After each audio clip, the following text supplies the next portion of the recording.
Okay, so just to review real quick, this is the S group, the S block, these two columns. And remember what I said about the S block? The shape of their racetrack is in a sphere. Okay? And this is the P block over here. And the shape of the racetracks that are labeled P is an infinity sign. And it could go side to side, it could go up or down, but the shape still remains the same. The shape for the P blocks are infinity signs. And then these down here, the transition metals, this is the D block, and the D block is kind of like in a clover. And then the two rows down here is the F block, and the F block is in the shape of a flower.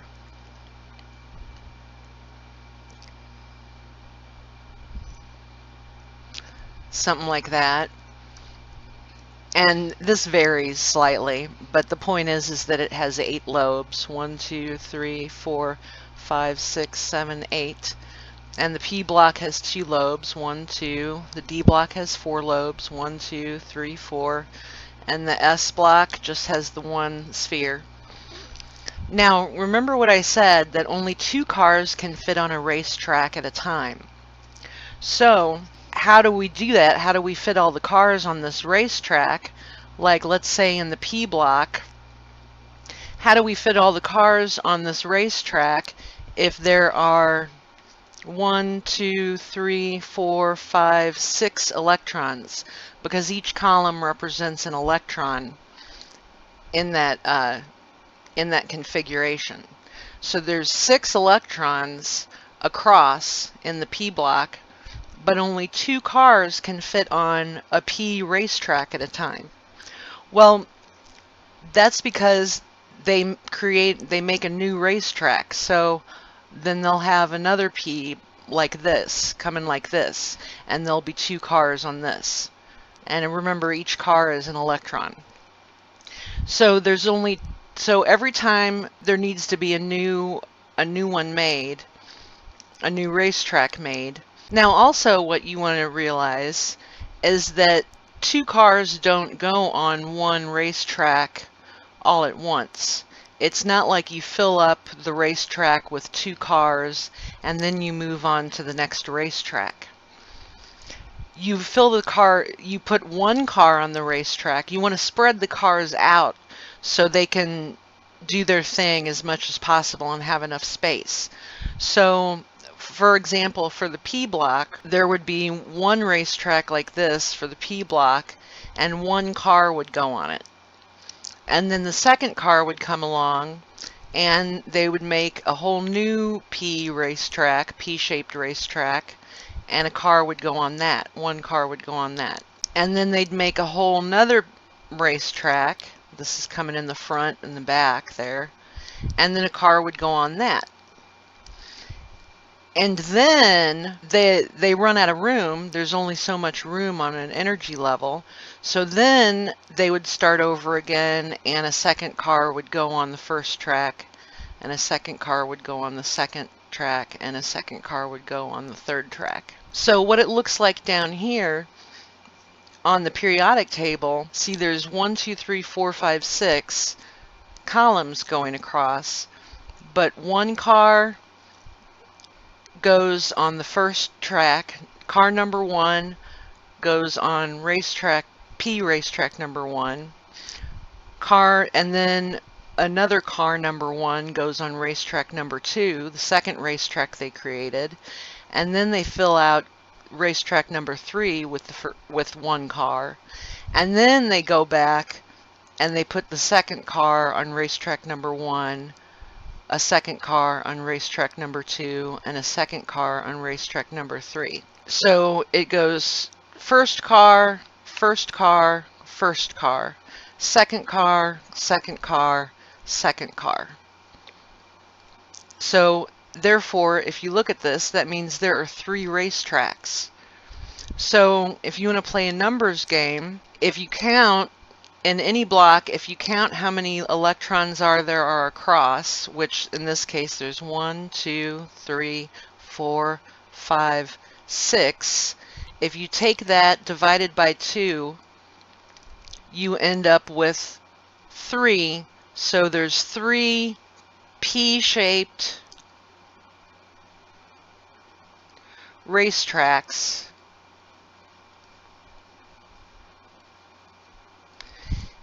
in that row.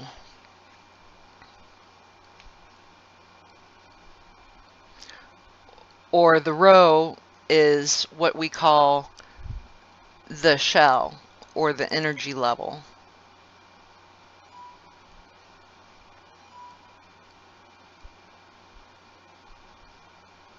So there's 3 racetracks in this row of the P block. And you fill up each racetrack with 1 car first, and you go all the way around, and then once a car is on every racetrack, then you start to put the second car on the racetracks. So just like the Lewis dot structures, if you remember the Lewis dot structures, let's say for carbon, and you want to put, carbon has, when you put the dots around it, carbon's going to have, what, 6 electrons around it. So remember when you put the dots around it, when you draw Lewis structures, you go around once first with 1 dot, and then you add the second dot, and then you add the second dot to the space, to the orbital, or the racetrack. And I should be calling it an orbital so you can get used to it, but each individual racetrack is the orbital. So this is an orbital, this is an orbital, this is an orbital, but it only has 1 race car in it. This is an orbital, but it only has 1 race car in it. And then they travel in that infinity shape on the racetrack. So if you remember that with the Lewis dots, that you go around once with the dots, then before you fill up the second one, it's the same thing with this. So it's the same thing with the periodic table. Like, say for instance the P block, you're going to have a car here, a car goes in this racetrack, and a car goes in a new racetrack, and a car goes in a new racetrack, and then the next car goes in that first racetrack to pair up with that. That's why I'm drawing the arrow in a down direction to say that's the second car. And then a second car goes in the second racetrack, and then a second car goes in the third racetrack. So there are 3 racetracks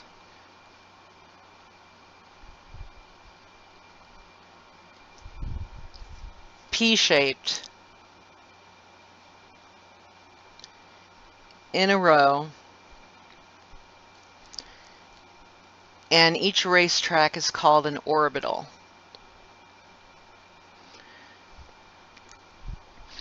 And in those orbitals, you have a maximum amount of 2 cars. So you have 3 orbitals in the P block in a row. So you have your first car comes in and sits on this racetrack, on this orbital, and is driving around and is happy and doesn't have any other cars to bump into. So a second car comes along. So the second car goes on another empty racetrack, so it can be driving around and doesn't have any cars to bump into or anything. And a third car comes along, and the third car goes on the third empty racetrack because they all want to spread out. But then a fourth car comes along, so the fourth car has to double up, and it doubles up on the first racetrack. And then a fifth car comes along, and it has to double up because there's not an empty racetrack left, and so it goes on the second one. And a sixth car comes along and has to double up. There isn't an empty racetrack left, so it doubles up with on the third racetrack. Now, there's a reason why I'm drawing these arrows pointing up and pointing down like this. Because each electron on an orbital, let's see, like here's an orbital, and these are the two electrons. These electrons spin. They spin in a circle while they're spinning around the nucleus. They're also spinning in a circle, just like the Earth rotates. The Earth rotates on its own axis while it spins around the sun. So, like the Earth spins around like this. You know, and that's night and day. The Earth spins around like this on its axis, and then here's the sun. And then the Earth also spins around the sun in orbit, right? So just like that, each electron spins around where it's standing, and it also drives around on the racetrack. So if you can imagine, if these cars actually drove around in a circle or spun around as they were driving around the orbit, that's just called a spin. That's the technical term for it, the spin. The spin is like on planet Earth, the spin would be the day to night, or the Earth rotating on its own axis. That would be the spin.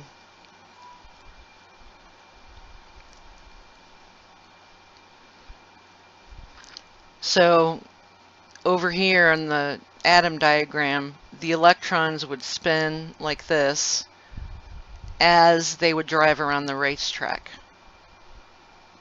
Okay? Now, one electron gets on the racetrack and spins like this as it's driving around. But when the second one gets on the racetrack, it's not going to go in the same direction. It's going to go in the opposite direction. Like this electron could be spinning this way. It's not going to go like this. It's going to spin like this. It's going to spin in the opposite direction. And somehow they can fit together better that way if they spin like that. But so we call the first one spin up,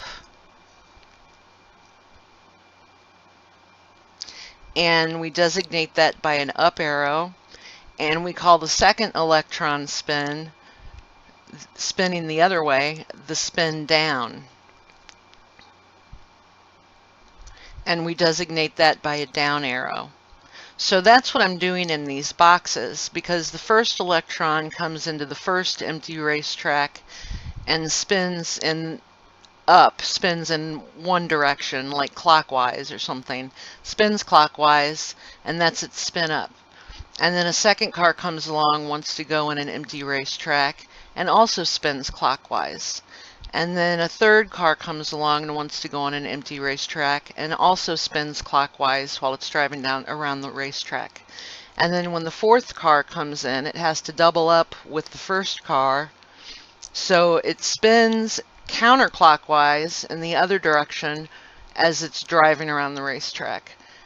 And so on and so forth for the second cars that come in and double up with the other electron on that racetrack. So when you're writing out shorthand in an orbital block configuration, like let's just say carbon again, for instance. Remember, carbon would be, we would write the last noble gas on the row previous to carbon. So we would know we could just start there as far as a shorthand, and we put that in brackets. And then this is row 2, so 2s2 would be the completed configuration that we finished to get to carbon. And then you go across in the same row. And then 2p, because now we're in the p block. 1, 2, it's 2n into the p block. So we put a 2 up there. So that means that is the number of electrons. So when you have 3 open empty racetracks for P, the P block right there on that row,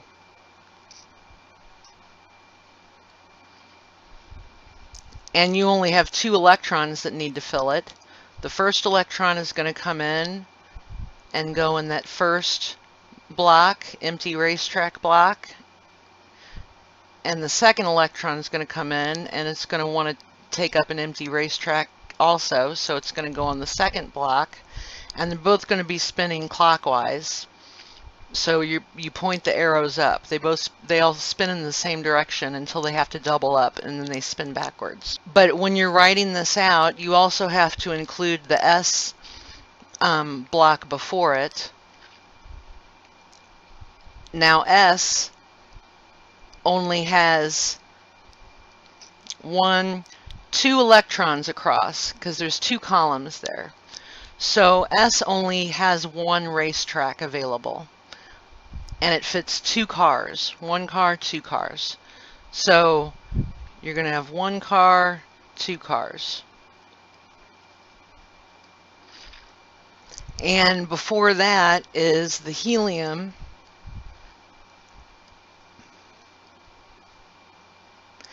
And this is how you would write carbon in an orbital block configuration. So let's try another one. Down here on the bottom left, I'll write, because there's space. Let's try oxygen. Okay, so oxygen is in the P block. Here's oxygen. Oxygen is in the P block. So we know we're going to have 1 block for the S. We're going to have 1 racetrack for the S block. And then we're going to have 3 racetracks available for the P block for that row. So we're going to draw 3 empty boxes for the racetrack. And this is the P block. This is all the P block. And then before that, we noticed for oxygen, the noble gas before in the row before that is also helium. Helium again. So, oops, I ran out of room. So you draw helium in brackets before all of this, before the S block. And then, so we're trying to get to oxygen, right? So you start at helium, the noble gas on the row before it. We wrote down helium down here. And then you go down to the next row, and we start here on row number 2, and there are 2 electrons in this S block in row 2. So down here, 2 electrons on the racetrack in the S block for that row. Now we go over here to the P block. We cross the periodic table, and we're trying to get to oxygen. And oxygen is 1, 2, 3, 4 electrons in. So down here in the little block, empty racetrack blocks, we're going to go 1, 2, 3, 4. And that stands for the 4 electrons into the P block on that row that oxygen is at. Let's try chlorine. Okay, chlorine is down here on the right.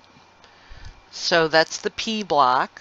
And the P block has how many racetracks in it for that row? 3.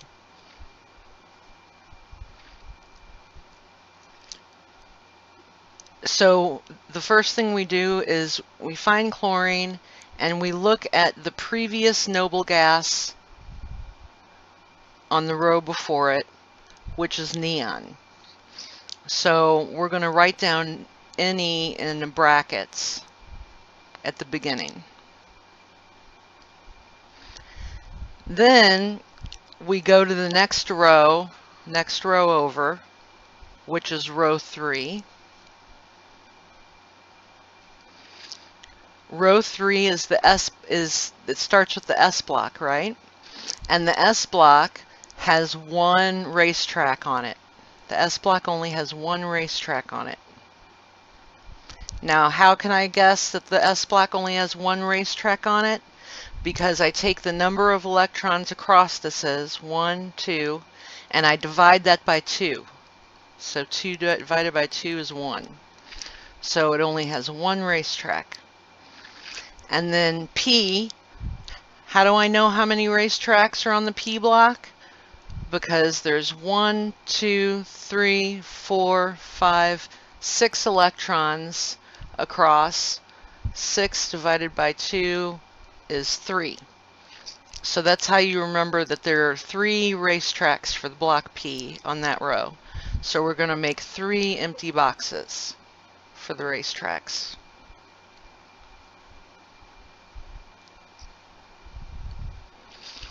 Okay, and now we have neon. So we're going to start with neon over here, and then we're going to go over to row 3 on the S block. The S block has 1, 2 elements there. So we're going to write 1. First you write the up arrow, and then you write the down arrow, and that's 2 electrons in the S block. And now we're going to look over to where chlorine is. It's still in the same row, still in row 3, but it's 1, 2, 3, 4, 5 electrons in the P block. So there's 5 electrons. Chlorine is the 5th, but there's only 3 racetracks. So we're going to go 1, 2, 3, 4, 5. And that's it. And that is the orbital block configuration way to write out an element.